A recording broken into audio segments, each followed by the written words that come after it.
I have suffered injustice from government I helped into power. Okorocha, welcome to the news. And please subscribe to our channel to be the first to get notified when we post hot, juicy news updates. Please click on the notification bell button. Thank you. But onto this matter.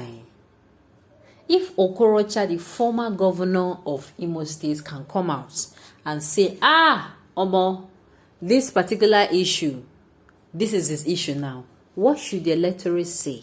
The electorate that go, queue under the sun, get their PVC, get everything ready, prep for it, both those that will campaign and organize voters and everything under the guise of, I am going to give you contract.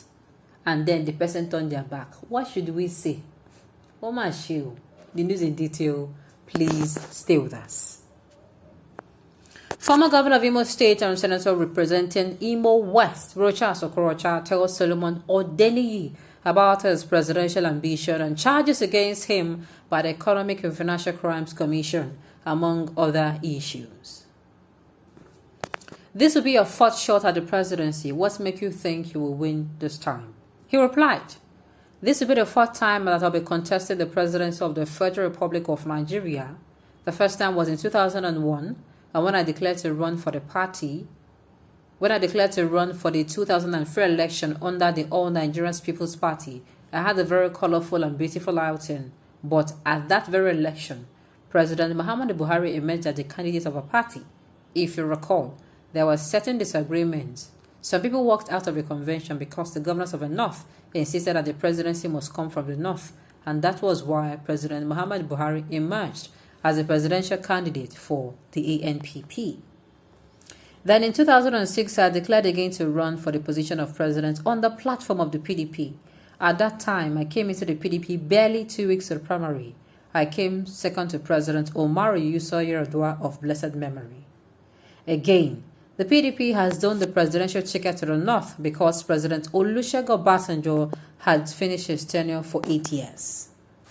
I did not contest again. I went back to Imo State to become the governor on the platform of the All Progressive Grand Alliance because I did not get the tickets in the PDP and the ANPP. All the political parties would not give a ticket. So I picked a political party that had no single structure, no councillor, and I used that to defeat the incumbent governor who just had his first term. He was also in the PDP when President Goodluck Jonathan was in power. I led the APGA to the merger in APC, while President Buhari led the Congress for Progressive Change. Asiwaju Bola Ahmed Tinubu led the Action Congress of Nigeria. In 2015, the Igbo refused to accept Buhari, and for them, the name Buhari was a taboo in the Southeast. So I had to do whatever I could to make Igbo believe in the political party, and the only thing I could do was to contest for president on the platform of the All Progressive Congress with Muhammadu Buhari, Atiku, among others. That helped a whole lot to rebrand the image of the APC in the Southeast. At this time, also, Jonathan had finished his 6 years and it was agreed that power should go back to the North. What was a major challenge then as a presidential aspirant? He replied, what had been my challenge has always been the issue of zoning. Every time I contested election, the zoning was always not in my favor. But this time, the coast looks quite clear. That is, if the same sentiment will come to bear in the next political dispensation. Do you believe you will get the ticket despite the way the party has treated you by suspending you in 2019 and now that APC government is probing you through the EFCC?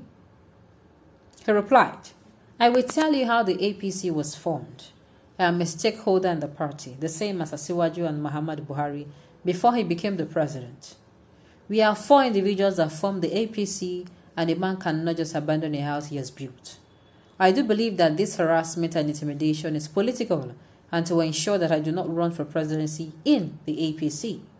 For instance, it was on the day of my declaration that the EFCC found it appropriate to take me to court for what they described as criminal charges. Why I believe that it is politically motivated is because I have a judgment against the same EFCC, and the judgment is as a result of an appeal judgment. They said I found 5.7 billion naira in my accounts, which the court has found to be untrue, and they, the EFCC, had announced to the whole world that I took the money. Secondly, I have a court order stopping them from harassing me. The EFCC today has refused to hear that court judgment, and they are holding my passport.